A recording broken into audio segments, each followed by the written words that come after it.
Hello everybody, I'm Gwen Campbell-Mindes coming to you days and days and days late on a video I should have done days ago, but here we go. Sorry, work has, and general burnout, I think, have really sort of flattened my ability to, concentrate to read stuff that is not entirely empty calorie reading. So, here we are with books I should have read a long time ago, desultorily chosen based on how I felt at the time, as we hit the supplement volume 11 of our dear Sir Richard Burton's, how do we put this, his supposedly complete and filled out book of 1001 Arabian Nights. As I always say, this is, of course, not a cover remotely related to this, but it's a better cover than what you get off of Gutenberg, which is where I got this from. And following the 10 books that make up the 1001 Nights proper of his edition, he has 6 more books. And this is book 11, which is a supplement, which I will give you the translator's foreword in his own words. After offering my cordial thanks to friends and subscribers who have honored the 1000 Nights and a Night Kamashastra Society with their patronage and approbation, I would inform them that my anthropological notes are by no means exhausted, and that I can produce a complete work only by means of a somewhat extensive supplement. I therefore propose to print, not publish, for private circulation only 5 volumes bearing title Supplemental Nights to the Book of the 1001 Nights and a Night. This volume and its successor, numbers 1 and 2, contain Mr. John Payne's Tales from the Arabic, his 3 tomes being included in my 2. The stories are taken from the Breslau edition, where they are distributed among the volumes between numbers 4 and 12, and from the Calcutta fragment of 1814. I can say little for the style of the story, stuff contained in this Breslau text, which has been edited with phenomenal incuriousness. Many parts are hopelessly corrupted, while at present we have no means of amending the commissions, and of supplying the omissions by comparison with other manuscripts. The Arabic is not only faulty, but dry and jejune, comparing badly with that of the 1000 Nights and a Night as it appears in the Macnaghten and the abridged Bulak texts. Sundry of the tales are futile, the majority has little to recommend it, and yet not a few require a diviner rather than a translator. Yet they are valuable to students as showing the different sources and the heterogeneous materials from and of which the great saga book has been compounded. Some are, moreover, striking and novel, especially parts of the series entitled King Shabacht and his Wazir al-Rawan, pages 191 to 355. Interesting also is the tale of the 10 Wazirs, pages 55 to 155, marking the transition of the Persian Bakhtiar-Name into Arabic. In this text also, and in this only, is found Galan's popular tale, Abu Hassan, or The Sleeper Awakened, which I have entitled The Sleeper and the Waker. In the 10 volumes of the Nights proper, I mostly avoided parallels of folklore and fabliaux, which, however interesting and valuable to scholars, would have overswollen the bulk of a work especially devoted to anthropology. In the supplements, however, it is otherwise, and as Mr. W. A. Clouston, the storyologist, quote, storyologist, unquote, has obligingly agreed to collaborate with me, I shall pay marked attention to the subject, which will thus form another raison d'etre for the additional volumes. Richard F. Burton, Junior Travelers Club, December 1st, 1886. And from there, we get some additional stories that might have, in theory, been told by Shahrazad to King Shahryar during the course of events in other editions, variants, variations, because these are, after all, folk tales. And the thing about folk tales, particularly deriving from a non-written background, from an oral transmission, is that you get a great deal of wild variation in you can get a great deal of wild variation in details, in specifics, in contents, and in something like the 1001 Nights, it would be very, very easy, after all, over time, for somebody to miss a story and not remember one and swap it out with one that they thought was better or more entertaining, or just did better with their listeners, in much the same way that a stand-up comic will test out their comedy routine on multiple people over time to finesse it until they have something that's really, really, really good, and then go on the road with that proper. Something that you will doubtless see if you read things like the book that Seinfeld came out with several years ago, that he wrote a book on the topic of how he constructs his comedy routines, and it's more of an intellectual disquisition, which I, by the way, do say this secondhand. That's not a book that I've read. My father read it. He just, talked about it. But as I understand it, it's more of an intellectual disquisition on how you construct a comedy routine, or at least how Seinfeld constructs one. And so it's the kind of thing where you test it and retest and shift words around and practice your timing and work out how to improve your timing by adding a word here or subtracting one there or swapping one out with one that has a better impact in terms of how you want your joke to build. And stories are going to be the same way, and with a large collection of stories, you're going to have people who say, well, this story doesn't go as well with the audience, so let's yank it out and swap something else in. And so you have these additional tales that would have been in variations of this that are different from the one that, as I said, Sir Richard Burton thought was sort of a final definitive version.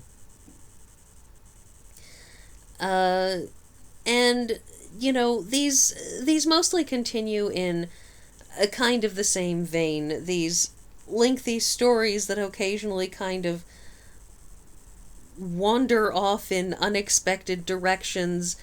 Like a story that comes up at the end of this about a brother and sister who, upon seeing that their mother is having an affair, decide to talk over about how they're going to deal with this, and after the brother proposes, let's just murder the guy, his sister says, maybe we just shouldn't murder him because we don't know how that's going to go, and God's probably not going to be real happy if we murder people. It's seems like a bad thing. Great, he says, okay, great, so what are we going to do? And she says, let's just run away from home. We're just going to wander off into the distance because we don't want our character to be besmirched by our mother having an affair.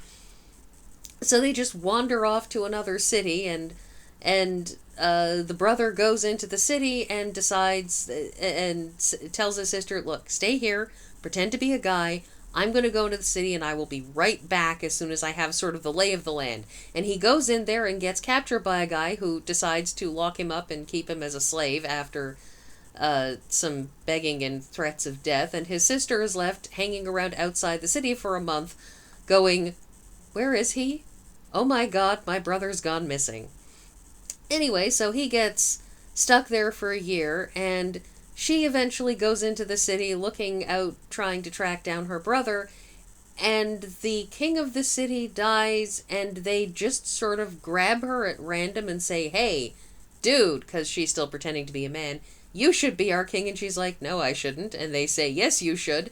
And after a bit of, insistence, she agrees, and they just sort of make her sultan 'cause reasons. And it's not really clear why, just that it sort of happened. And in the meantime, her brother gets carted off to India, where he winds up continuing to be a slave, and then the queen of the local Indian caliphate, however they're viewing it, because the thing is that India is exotic if you are from the Middle East, because that's like a faraway, exotic, strange place. So when they want to have people, in exotic, strange places, they do a lot of sending them to India. Anyways, so he winds up there, and a queen who had basically lied to everybody and said, yeah, my daughter is totally a boy. This is a boy. We have a son. You so on. So that when her husband dies, she is able to basically install her daughter on the throne to make sure that the throne stays in the family. And she runs across this slave guy in the marketplace and says, he's pretty and seems to have good manners. I'm going to marry him to my daughter and make him the king. And he just kind of just that just happens. This is a story in which you have these things happening, and you look at it and you say, but why? Why just happening? And yeah. So it's a weird little thing. Let's see. I'm flipping through because I didn't remember to bookmark the other story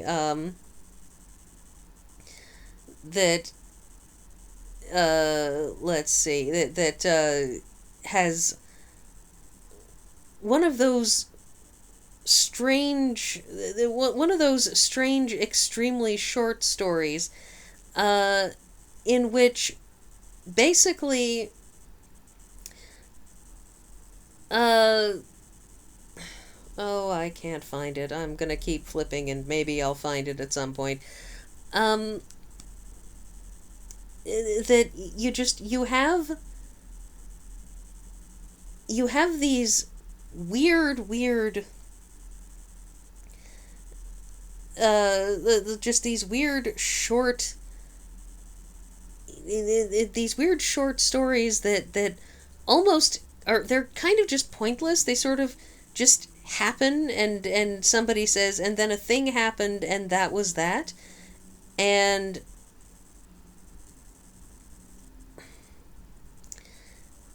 they're almost not even really stories. They're kind of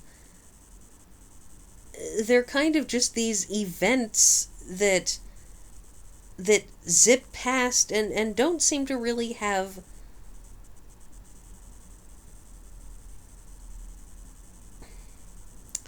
they don't really seem to have a point.